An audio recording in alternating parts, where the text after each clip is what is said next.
Olá, tudo bem, pessoal? Bom dia, boa tarde, boa noite. Nós vamos, na aula de hoje, que é um conteúdo que pertence ao 8º ano, trabalhar em cima justamente das questões referentes ao liberalismo econômico, não é? Esse conteúdo que é tão importante. Nós já vivenciamos os pensadores iluministas, as suas contribuições, as suas situações importantes. Vou fazer somente uma revisãozinha, vamos dizer assim, relembrar um pouco em cima do pensador iluminista conhecido como Jean-Jacques Rousseau. Jean-Jacques Rousseau era um pensador iluminista que desejava romper com as influências e a força que tinha o absolutismo e desejava que a sociedade tivesse uma outra concepção, se livrando, se distanciando, melhor dizendo, do absolutismo, do antigo regime, da figura do rei, e ao mesmo tempo se distanciando da figura, se distanciando também, da Igreja Católica. A partir daí, nós vamos entender que o pensamento de Rousseau, em poucas palavras, de forma resumida e objetiva, o objetivo dele, o sentido dele era que estabelecesse um contrato social. Contrato social entre quem? Contrato social entre o governante e seus súditos, e seus governados. Nesse contrato social, os governados, ou seja, a população, teria a liberdade, a capacidade de eleger os seus governantes, aquelas pessoas que iriam dirigir em vários ramos da sociedade. Ramos políticos, do ponto de vista político, poderia ser um presidente, depois um governador daquela localidade, governar somente daquela localidade, ou do município, seria o prefeito. Então seria um contrato social que iria se estabelecer ali. Esse contrato social iria fazer com que o Estado tivesse uma administração escolhida pelo povo. Se vocês perceberem, é diferentemente do que pensava aquela sociedade daquela época, que nós já começamos a estudar no século XVI, século XVII, que era uma sociedade absolutista, que a população teria que obedecer a todos os desejos do rei. Com isso, nós vamos, a partir de agora, entender um pouquinho sobre Rousseau e logo em seguida iremos adentrar o conteúdo do liberalismo econômico. Tá bom? O que é que diz aqui o nosso livro na página 27? O que é que diz o nosso livro? Rousseau, filósofo suíço, autor de uma das mais marcantes obras da história, O Contrato Social. Para Rousseau, a sociedade em seu estado natural vivia de forma pacífica e sem conflitos entre os homens, pois não existia propriedade privada e sim coletiva. Foi justamente na propriedade privada que estimulou a disputa entre os homens na busca de se apropriar das atividades das terras cultiváveis. Surgiu também a necessidade de organizar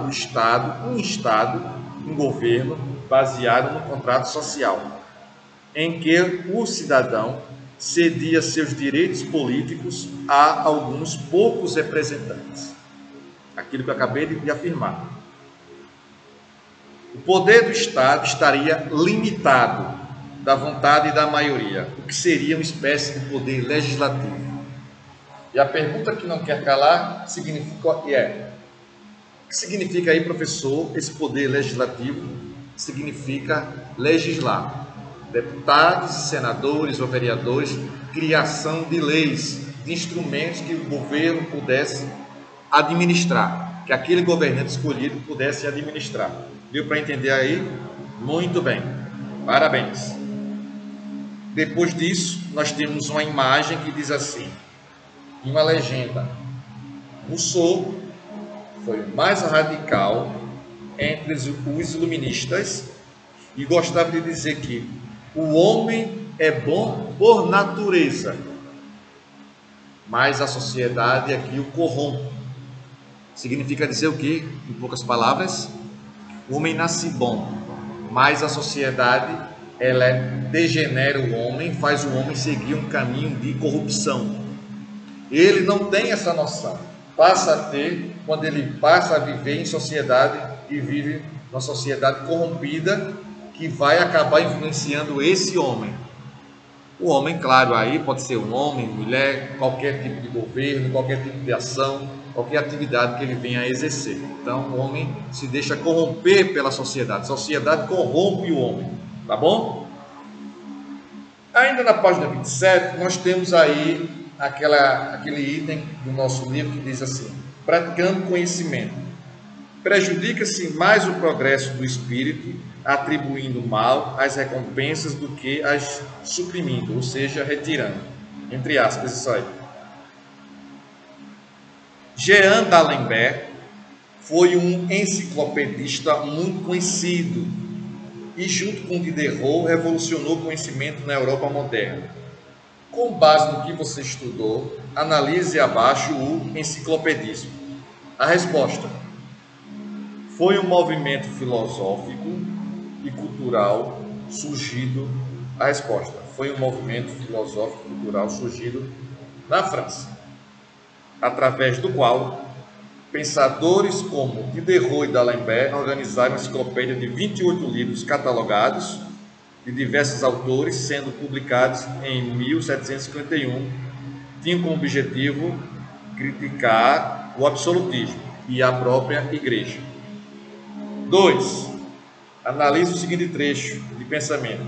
Filósofo francês Diderot, nenhum homem recebeu da natureza, abre aspas aí, nenhum homem recebeu da natureza o direito de comandar o outro. A liberdade é um presente do céu, e cada indivíduo da mesma espécie tem o direito de gozar dela, logo que goze da razão. A resposta: Diderot defendia a liberdade como centro da ação humana. Ponto.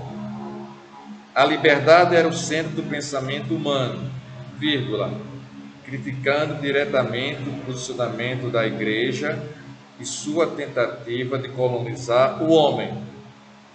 Ponto. A religião privava o homem de sua liberdade. Tá bom assim? Vou deixar a página 28 aí para casa e vamos adentrar aí, após deixar a página 28 para casa, vamos adentrar no liberalismo econômico. Fique atento a esse termo, o significado desse termo liberalismo, que significa liberal.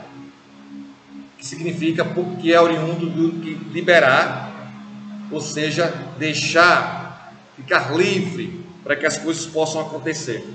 Segundo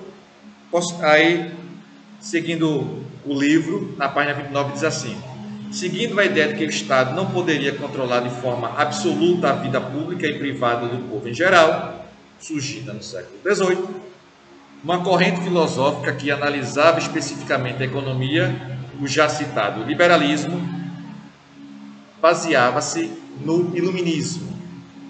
E foi o que eu falei, praticamente todos os conteúdos nossos serão influenciados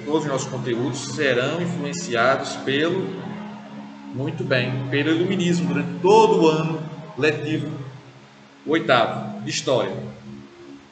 E nas ideias racionalistas, segundo as quais nenhum fator externo à política, como a religião, poderia interferir diretamente na administração de um Estado.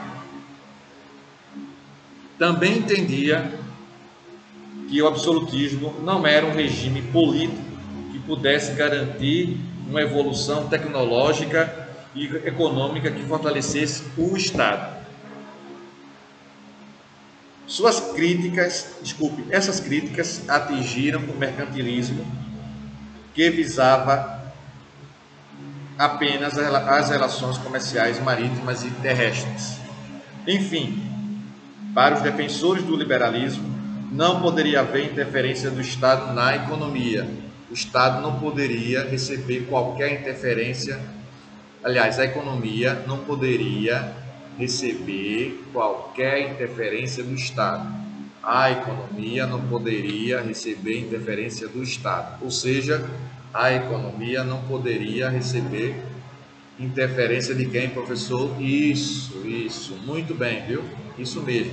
Não poderia, a economia não poderia receber interferência do Estado, isso, não é?